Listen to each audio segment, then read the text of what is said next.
Movie की शुरुआत में एक वेल्स टेक्सटाइल नाम की फैक्ट्री को दिखाया जाता है, जहां उसका ओनर पोल अपने बेटे मार्टिन से वीडियो कॉल पर बात कर रहा होता है। मार्टिन पोल से कहता है कि माँ अपने आप से बातें कर रही है, मैं काफ़ी डरा हुआ हूँ, आप जल्दी घर आ जाओ। इस पर पोल उसे कहता है, मैं 1 घंटे में घर पहुँच रहा हूँ। उसके बाद वो फ़ोन काट देता है।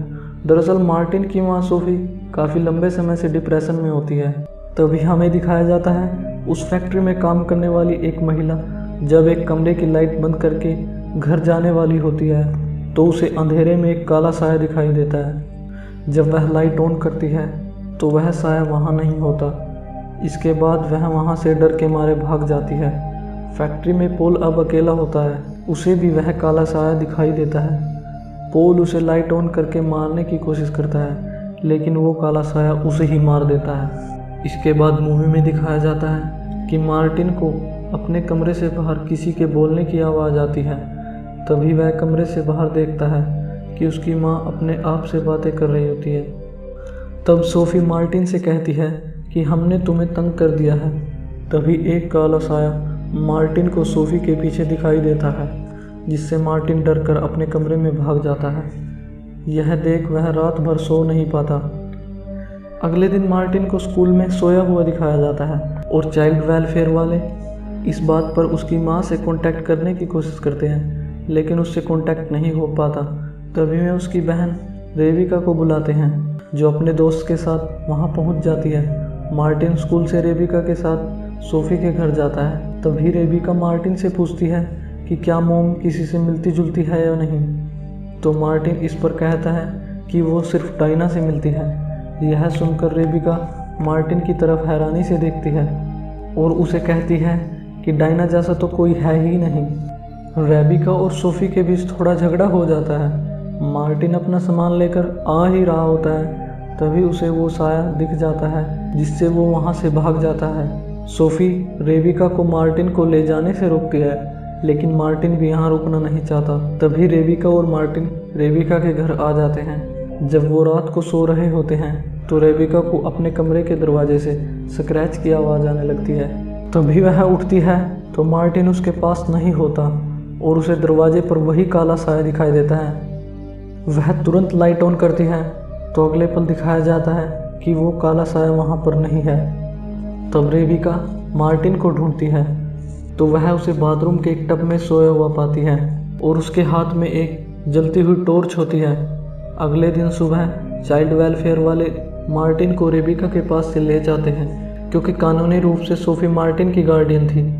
तभी रेबिका की नज़र उस जगह पर पड़ती है जहां वह काला साया स्क्रैच कर रहा था।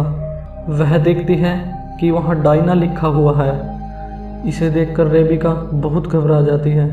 इसके बाद रेबिका और उसका फ्रेंड सोफ़ी के घर में आते हैं, जहां रेबिका अपने फ्रेंड को नीचे छोड़कर ऊपर डायना के बारे में कुछ सुराग ढूंढने लगती है। तभी वहाँ उसे कुछ फ़ोटोज़ देखकर पता चलता है कि उसकी माँ सोफ़ी बचपन में डिप्रेशन की वजह से एक मेंटल हॉस्पिटल में थी, जहाँ पर डायना नाम की एक लड़की उसकी फ्रेंड हुआ करती थी, जिसे स्किन की एक ऐसी बीमारी थी जिससे रोशनी में उसकी स्किन जलने लगती थी। वह हमेशा अपने साथ एक छाता रखती थी। तभी उसे एक रिकॉर्डिंग भी मिलती है और उसे पता चलता है कि डायना के शरीर पर एक्सपेरिमेंट करने से उसकी मौत हो जाती है। तभी रेबिका उस कमरे में जाती है जहां वह बचपन में रहा करती थी।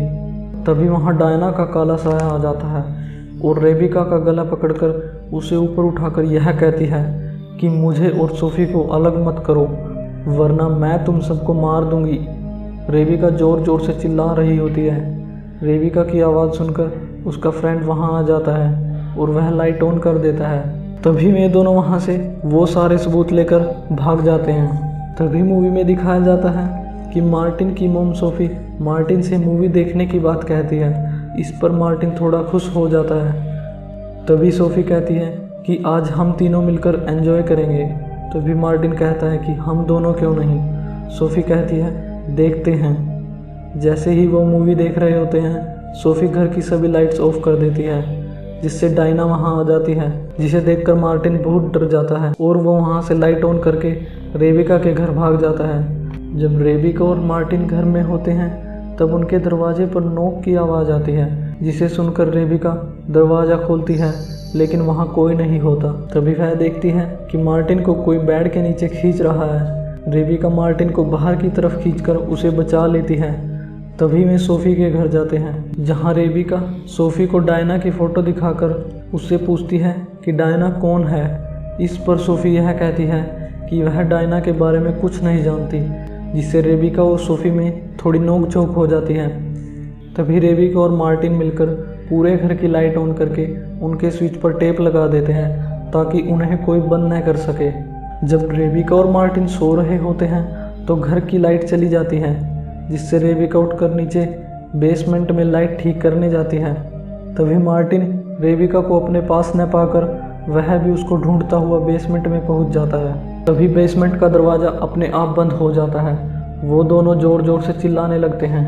तभी रेबिका का फ्रेंड वहां आ जाता है, जो दरवाज़ा खोलने की कोशिश करता है, लेकिन तभी वहां डायना आ जाती है, जो रेबिका के फ्रेंड को उठाकर इधर उधर फेंकने लगती है। वह अपनी जान बचाकर वहां से भाग जाता है। तभी मार्टिन को एक फ्लैश लाइट वहाँ मिलती है, जिससे रेबिका बेसमेंट में वो सब पढ़ती है जो डायना ने लिखा हुआ था। तभी वहाँ पर डायना का असली चेहरा उन्हें दिखाई देता है, जिस पर इस लाइट का कोई असर नहीं होता। डायना वहाँ उन्हें मारने की कोशिश करती है, लेकिन तभी वहाँ पुलिस आ जाती है। दरअसल पुलिस को रेबिका का फ्रेंड यहाँ बुला कर लाता है। उन पुलिस वालों को भी डायना अंधेरे की वजह से मार देती है। इसी बीच रेबिका और मार्टिन बेसमेंट से बाहर आ जाते हैं। तभी डायना उन्हें मारने के लिए दौड़ती है कि सोफ़ी वहाँ आ जाती है। वह डायना को कहती है कि वह उनके बच्चों को छोड़ दे, लेकिन डायना ऐसा नहीं करती। तभी सोफ़ी डायना पर गोली चलाती है, लेकिन उसे कुछ नहीं होता। तभी सोफ़ी गन पॉइंट को अपनी तरफ करके यह कहती है कि तुम यहाँ मेरी वजह से हो, मैं नहीं तो तुम भी नहीं। यह कहकर सोफ़ी गोली चलाती है और सोफ़ी के मरते ही डायना भी ख़त्म हो जाती है। और इस तरह से इस मूवी का एंड होता है।